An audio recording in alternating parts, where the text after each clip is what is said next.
Assalamualaikum warahmatullahi wabarakatuh. Kami di sini dari kelompok 7 akan membahas pajak. Sebelumnya ada outline 6 poin dari pembahasan ini, yaitu pertama, pengertian pajak, fungsi pajak, jenis-jenis pajak, pengaruh pajak, beban pajak atau tax burden, dan pengalihan pajak. Pajak itu sendiri ada beberapa pengertian dan definisinya. Seperti pajak merupakan suatu pungutan yang dipaksakan oleh pemerintah untuk berbagai tujuan seperti membiayai penyediaan barang dan jasa publik, untuk mengatur perekonomian, dan dapat juga mengatur konsumsi masyarakat. Karena sifatnya yang dipaksakan tersebut, maka pajak akan mempengaruhi perilaku ekonomi masyarakat itu sendiri. Berdasarkan Undang-Undang KUP Nomor 28 Tahun 2007, Pasal 1 Ayat 1, pajak adalah kontribusi wajib kepada negara yang terutang oleh orang pribadi atau badan yang bersifat memaksa, berdasarkan undang-undang dengan tidak mendapatkan imbalan secara langsung, dan digunakan untuk keperluan negara bagi sebesar-besar kemakmuran rakyat. Sedangkan menurut Ray M. Sommerfeld, Herschel M. Anderson, dan Horace R. Brook, pajak adalah suatu pengalihan sumber dari sektor swasta ke sektor pemerintah, bukan akibat pelanggaran hukum, namun wajib dilaksanakan berdasarkan ketentuan yang ditetapkan lebih dahulu tanpa mendapat imbalan yang langsung dan proporsional agar pemerintah dapat melaksanakan tugas-tugasnya untuk menjalankan pemerintahan.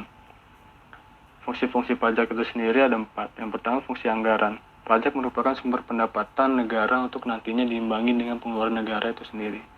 Yang kedua, fungsi regulasi. Pajak menjadi alat untuk mengatur sektor ekonomi seperti menghambat laju inflasi, memancing kegiatan ekspor, serta menarik investasi. Yang ketiga, fungsi stabilisasi. Negara dapat menggunakan pajak untuk mencapai stabilisasi ekonomi seperti menerapkan kenaikan pajak untuk meningkatkan pendapatan negara. Yang keempat, fungsi distribusi. Negara menggunakan pajak untuk pemerataan kesejahteraan melalui jaminan kesehatan, bantuan, dan pemberian fasilitas publik. Selanjutnya adalah jenis-jenis pajak. Jenis-jenis pajak berdasarkan pihak yang menanggung. Di sini ada pajak langsung dan pajak tidak langsung. Pajak langsung itu sendiri adalah pajak yang pembayarannya harus ditanggung sendiri oleh wajib pajak atau orang tersebut dan tidak dapat dialihkan kepada pihak lain, serta dikenakan secara berulang-ulang atau progresif pada waktu-waktu tertentu, contohnya pajak penghasilan, pajak bumi dan bangunan. Selanjutnya ada pajak tidak langsung, adalah pajak yang pembayarannya dapat dialihkan kepada pihak lain dan hanya dikenakan pada hal-hal tertentu atau peristiwa-peristiwa tertentu saja. Contohnya pajak penjualan, PPN, PPNBM, bea materai, dan cukai. Selanjutnya ada jenis pajak yang berdasarkan sifatnya, yaitu pajak subjektif dan pajak objektif. Pajak subjektif itu sendiri contohnya seperti pajak kekayaan dan pajak penghasilan. Sedangkan pajak objektif itu contohnya seperti pajak kendaraan bermotor, bea materai, dan sebagainya. Selanjutnya adalah yang jenis pajak berdasarkan pihak yang memungut. Di sini ada 2, yaitu pajak pusat atau pajak negara dan pajak daerah. Pajak pusat itu sendiri adalah pajak yang dipungut pemerintah pusat melalui Direktorat Jenderal Pajak, contohnya seperti PPN, pajak penghasilan dan penjualan barang mewah atau PPNBM, bea materai, dan PBB. Dan pajak daerah itu sendiri adalah pajak yang dipungut pemerintah daerah dan terbatas hanya pada rakyat daerah itu sendiri, yaitu melalui Pemda tingkat 1 dan 2. Contohnya seperti pajak hotel, hiburan, restoran, ataupun tempat-tempat wisata di daerah itu sendiri, dan pajak kendaraan bermotor, serta pajak bumi dan bangunan. Selanjutnya di sini ada prinsip-prinsip pajak menurut Adam Smith yang diuraikan di dalam bukunya di The Wealth of Nations. Yang pertama di sini ada prinsip keadilan. Baik keadilan vertikal atau horizontal, prinsip keadilan pada intinya memandang bahwa pemajakan memperhatikan hak dan kewajiban pembayar pajak. Pembayar pajak dengan kondisi yang sama akan dikenai pajak yang sama. Sementara pembayar pajak dengan jumlah penghasil yang lebih besar akan menanggung beban yang lebih besar daripada pembayar pajak dengan penghasilan kecil. Yang kedua ada prinsip kepastian. Prinsip ini memberikan kemudahan bagi pembayar pajak mengenai apa yang dipajaki, berapa pajaknya, kapan dan bagaimana pemenuhan kewajiban pembayar pajak dilakukan. Yang ketiga, prinsip kenyamanan. Prinsip ini sejalan dengan sistem self-assessment yang diterapkan oleh Indonesia saat ini, yang mana pembayaran pajak memiliki pilihan untuk menjalankan hak dan kewajiban perpajakannya sendiri, seperti menginput data-data pajak seseorang ke web base di Direktorat Jenderal Pajak Indonesia. Yang keempat, prinsip ekonomi. Prinsip ini menekankan adanya pertambahan nilai atau manfaat dari aktivitas pemajakan, baik bagi pemerintah maupun pembayar pajak. Pemerintah akan menerapkan sistem pemajakan yang efektif dan efisien seperti biaya pungutan pajak yang rendah. Selanjutnya adalah ekstensifikasi dan intensifikasi pajak. Kedua kegiatan ini merupakan program atau prosedur yang dikeluarkan oleh pemerintah untuk melakukan pendataan wajib pajak dan penerimaan pajak, sehingga tidak ada wajib pajak ataupun seseorang yang sudah berstatus membayar wajib pajak kepada negara itu belum terdaftar oleh negara ataupun Direktorat Jenderal Pajak itu sendiri. Nah, ekstensifikasi ini ialah kegiatan pengawasan yang dilakukan oleh Dirjen Pajak terhadap wajib pajak yang telah memenuhi syarat subjektif dan objektif namun belum mendaftarkan diri untuk diberikan nomor pokok wajib pajak atau NPWP sesuai dengan peraturan perundang-undangan perpajakan, sehingga dapat menghasilkan tambahan wajib pajak yang dapat turut berpartisipasi dalam membayarkan pajak.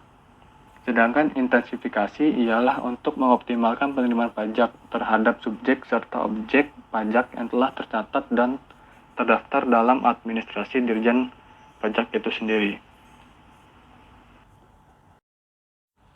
Di slide 8 ini, saya akan menjelaskan pemerintah melakukan berbagai langkah untuk mengoptimalkan penerimaan pajak guna meningkatkan pendapatan negara. Pemerintah melakukan program pengampunan pajak atau tax amnesty yang merupakan penghapusan pajak yang seharusnya terutang tidak dikenai sanksi administrasi perpajakan dan sanksi pidana. Kewajiban perpajakan yang mendapatkan tax amnesty terdiri atas kewajiban pajak penghasilan, PPN, dan PPNBM. Hal ini untuk memperluas basis data perpajakan yang lebih valid, komprehensif, dan terintegrasi sehingga dapat meningkatkan penerimaan pajak. Yang kedua, pada tahun 2019, pertumbuhan ekonomi Indonesia kurang bagus. Pada tahun 2020 ini, Dirjen Pajak akan memperluas basis pajak dengan meningkatkan kepatuhan secara sukarela, serta pengawasan dan penegakan hukum bagi para wajib pajak, dengan melakukan berbagai edukasi yang efektif atau inkulis kesadaran pajak. Hal ini nantinya akan dimudahkan melalui penerapan pelayanan 3C, klik, calling, counter, di 7 layanan web base yang disediakan Dirjen Pajak, sehingga wajib pajak lebih mudah dalam memenuhi kewajibannya. Di slide selanjutnya, ada pengaruh pajak. Yang pertama, terhadap waktu kerja, pajak mempunyai pengaruh yang bersifat disintensif, yaitu mengurangi keinginan seorang untuk bekerja dan lainnya. Karena jika semakin tinggi tingkat penghasilan seorang, akan dikenai pajak yang semakin tinggi presentasenya, atau pajak progresif, yang artinya apabila penghasilan bertambah, sebagian besar hanya akan dipungut oleh pemerintah dalam bentuk pajak. Yang kedua, tahap investasi. Sama halnya seperti pengaruh pajak terhadap waktu kerja, pajak akan mempengaruhi kemampuan seorang untuk investasi atau menabung. Bagi orang terkena pajak penghasilan, kemampuan untuk investasi akan berkurang sebesar pajak yang diterima. Yang ketiga, terhadap distribusi pendapatan. Pajak dapat mengakibatkan adanya penyimpangan dalam penggunaan faktor produksi, yaitu penggunaan yang seharusnya dapat menghasilkan produksi yang maksimum menuju ke arah penggunaan yang menghasilkan produksi yang lebih sedikit. Lalu di slide selanjutnya, pajak proporsional. Pengertian dari pajak proporsional adalah pajak yang dikenakan perusahaan dalam prosentase. Contohnya, pajak kendaraan bermotor, misalnya pajak mobil. Pengertian lainnya adalah pajak yang besarnya diterapkan berdasarkan persentase tertentu dari harga jual, bukan ditetapkan secara spesifik per unit barang.